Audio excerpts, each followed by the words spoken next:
So hello everyone, welcome to this video. और इस video में मैं दिखाऊंगा कि कैसे यहाँ यूनिवर्सिटी में ऑफ पविया, जहाँ पे मैं पढ़ रहा हूँ एज ऑफ नाउ, तो वहाँ पे अप्लाई कर सकते हैं। बिकॉज कुछ लोगों ने मेरी वीडियोस पे कमेंट किया था और पूछ रहे थे चीज़ों के बारे में। मैं सोचा इट्स बेटर कि मैं वो दिखा दूँ एक बार कि कैसे अप्लाई करते हैं उनकी वेबसाइट वगैरह से, एंड समझ में आ जाएगा। और जैसे कि मैंने खुद भी किया था, तो बस गूगल पे जाके एडमिशन पविया लिखोगे तो सीधा सामने आ जाएगा। तो इसमें जाके वेबसाइट खोलना एंड इसमें फाइंड प्रोग्राम्स पे जाना, एंड इसमें कोई भी प्रोग्राम के बारे में लिख सकते हो। जैसे मेरा वाला जो था उसके बारे में लिख देता हूँ। तो ये आ गया जैसे। तो ये चीज़ ज़रूरी है बहुत देखना कि जो स्टडी लैंग्वेज है वो इंग्लिश में हो, इटालियन नहीं हो। जैसे ये कोर्स है, तो वैसे तो तुम्हें कोर्स के नाम से पता चल जाएगा कि कोर्स इटालियन में इंग्लिश में, जैसे इसमें इटालियन पे लिखा है तो सेंस बनाता है और नीचे लिखा मेंशन भी रहता है। सो यहाँ पे इंग्लिश देख लेना, ये देख लेना, ट्यूशन फीस देख लेना। अब जो ट्यूशन फीस है ये डिपेंड करती है, इसमें जनरली वो सबसे लोएस्ट दिखाता है, जैसे यहाँ पे 400 दिखा रहा है। बट ट्यूशन फीस के ब्रैकेट होते हैं अलग अलग, जैसे कुछ कंट्रीज के लिए 400 दिखाएगा, कुछ के लिए 500, कुछ के लिए 1000, 1500, डिपेंड करता है कि इंडिया कौन से ब्रैकेट पे आता है। जनरली इंडिया सेकंड ब्रैकेट पे आता है। सो उसके बाद उसमें आगे कर लिया, तो ये मैंने अभी इससे पहले एक बार चेक किया था, तो मेरी ऑलरेडी वहाँ पे है। वरना तुम वहाँ पे अप्लाई करोगे तो तुम सीधा यहाँ खुल जाओगे। रेस्ट जो इस वेबसाइट है, इस पोर्टल पे एक बार अकाउंट बनाना पड़ता है, जैसे मेरा बना हुआ है, तो इजीली बना लेना, कोई प्रॉब्लम नहीं है। तो उसके बाद इसमें जाना एप्लीकेशन पे, और जब तुम तो तुम्हें ये दिखेगा सीधा, जब तुम सीधा अप्लाई करोगे तो प्रायोरिटीज में तुम एक से ज्यादा कोर्सेज के लिए भी सेम यूनिवर्सिटी में अप्लाई कर सकते हो, कोई इशू नहीं है। और फीस सेम ही पड़ती है, चाहे तुम कितने कोर्सेज के लिए करो। मेरे ख्याल से मैक्स लिमिट होती है 3 या 5 कोर्सेज की, एंड उसको अपनी प्रेफरेंसेस के हिसाब से भी ऊपर नीचे कर सकते हो प्रायोरिटी के हिसाब से। तो देन उसके बाद प्रोफाइल सेक्शन में इजी है, में तो काफी की नाम वाम डालना है, पासपोर्ट की डिटेल्स वो सब, और यहाँ पे फोटो भी डालनी होती है एक नीचे। एंड देन उसके बाद यही फोटो आगे जाके हर चीज़ों में लगती है, तो बेटर है कि ब्लरी में नहीं हो और क्लियर हो फोटो। एंड देन कॉन्टेक्ट्स में यहाँ पे सब एड्रेस एंड ऑल डाल देना, इजी है भी। उसके बाद एजुकेशन में यहाँ पे लिखा है कि add the information of university education, जैसे मास्टर्स के लिए आ रहे हो तो बैचलर्स, और स्कूल के बारे में जो कि सेकेंडरी सीनियर सेकेंडरी होता है, क्लास 12 बेसिकली, तो उसके बारे में डाल देना।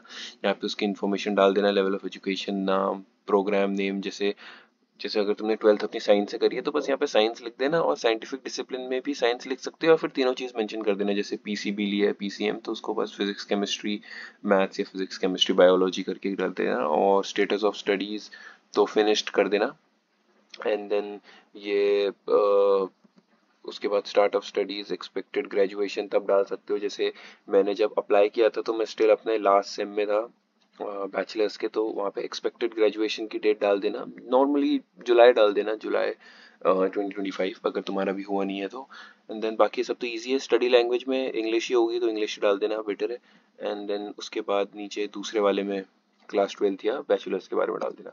बाकी लैंग्वेजेस में आके एक तो नेटिव हिंदी डालोगे, उसके अलावा यहाँ पे language of bachelor was officially taught with में अपना इंग्लिश डाल देना, इंग्लिश में होगा जनरली। और अगर बैचलर्स के लिए आ रहे हो तो 12th का इंग्लिश डाल देना। एंड देन एम्प्लॉयमेंट पे यहाँ पे डाल सकते हो तुम इंटर्नशिप अगर कोई करी है बैचलर्स के टाइम पे, उसके बारे में डाल देना। या अगर बैचलर्स के बाद जॉब करी थी तो उसके बारे में डाल देना, well and good. And then documents भी मैं दिखाऊंगा कौन से यहाँ पे दिखेंगे। तो बाकी अदर पे तो ये तो बस ये है कि कहाँ से पता चला यूनिवर्सिटी के बारे में। एंड देन चेकलिस्ट, वो डॉक्यूमेंट्स मतलब ये सारे जब तुम कर लोगे तो वहाँ पे शो होंगे। एंड देन ये है प्रोफिशिएंसी ऑफ इंग्लिश लैंग्वेज है। सो देखो इसमें अभी मैं इसका भी आगे तुम्हें दिखाऊंगा, बट वो आगे अभी मैं दिखाता हूँ। बट ये भी यहाँ पे तुम्हें इंग्लिश का डालना है। यहाँ पे पासपोर्ट की फोटो डालोगे, यहाँ पे ऑफिशियल यूनिवर्सिटी की जो ट्रांसक्रिप्ट होती है हर सेमेस्टर के मार्क्स की जो लिस्ट होती है, मार्कशीट, उसको डालोगे। And then payment of application fees, तो समझ गए तुम, इसमें एप्लीकेशन फीस देनी पड़ती है। आई थिंक जब मैंने अप्लाई किया तो 35 यूरोस थी शायद, अभी मैं चेक कर लूँगा कितनी है। एंड ये होता है रेसिडेंस परमिट, जो कि आई थिंक इसमें एक ऑप्शन होगा कि मैं यहीं आने के बाद करूँगा, तो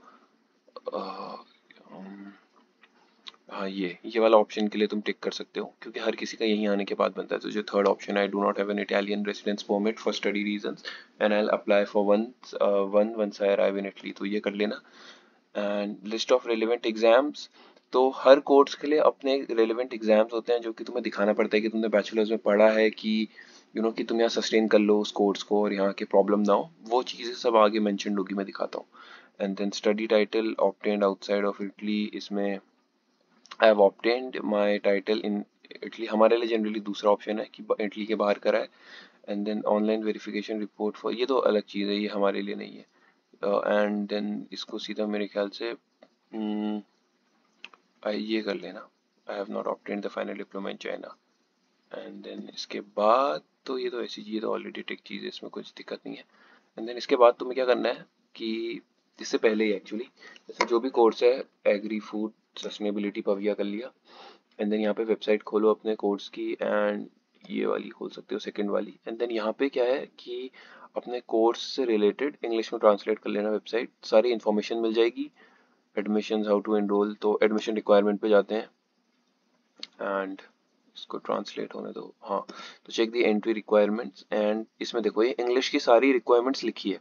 तो अगर तुम आईएलटीएस वगैरह दे दो तो एडवांटेज रहता है एक, बिकॉज अगर दो स्टूडेंट्स है, एक ने आईएलटीएस दिया था एक ने नहीं दिया था, तो डेफिनेटली आईएलटीएस वाले को एडवांटेज मिलेगी। बट अगर तुम पे सर्टिफिकेशन नहीं भी है तो एक इंटरव्यू करवाता है यूनिवर्सिटी, जो मेरा भी हुआ था, ऑल्दो मैंने आईएलटीएस दिया हुआ था, स्टिल होता है, सबका होता है, जिसमें बहुत ही बेसिक क्वेश्चन पूछेंगे वो कि तुमने अपने बैचलर्स में क्या किया था एंड पविया क्यों होना चाहते हो। अब वो इस चीज़ में तुम्हारी नॉलेज टेस्ट नहीं कर रहे हैं, वो बस तुम्हारी इंग्लिश टेस्ट कर रहे हैं, तो ऐसा कुछ प्रिपरेशन नहीं करनी है तुम्हें कि क्या आंसर देना है, बस नॉर्मल बोलो जो भी बोलना है।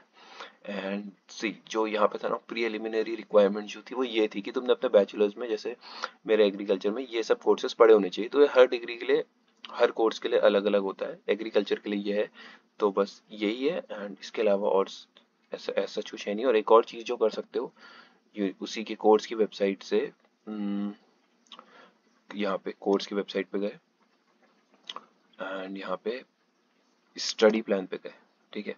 एंड स्टडी प्लान पे अपने सारे कोर्सेज देख लो कि वो अगर तुम्हें जो मास्टर्स में पढ़ने पड़ेंगे और तुम्हारे मतलब तुम्हारे इंटरेस्ट के साथ मैच करता है तो अच्छा है।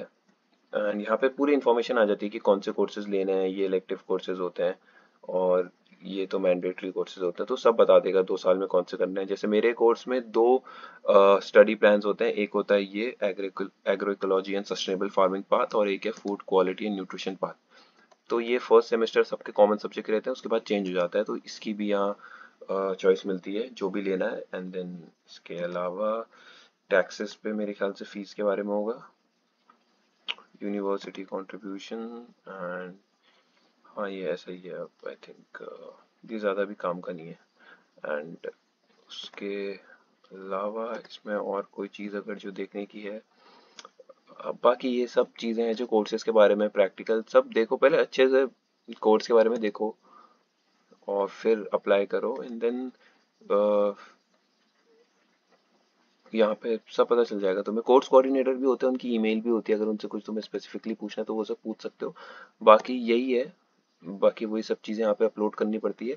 और अभी फर्स्ट इनटेक है जो कि आई थिंक 21 नवंबर तक है, और उसके मेरे ख्याल से टोटल 3 इनटेक या 4 इनटेक होते हैं, बट जनरली लास्ट तक जाता नहीं है, पहले के स्टार्टिंग के 2-3 में ही अगर सब फिल हो जाता है तो उसके बाद लास्ट इनटेक तक जाता नहीं है। एंड ऑलवेज बेटर रहता है कि पहले ही अप्लाई कर दो, बिकॉज जितना जल्दी अप्लाई करोगे उतना ज़्यादा सही रहेगा एंड चांसेस बढ़ जाती है।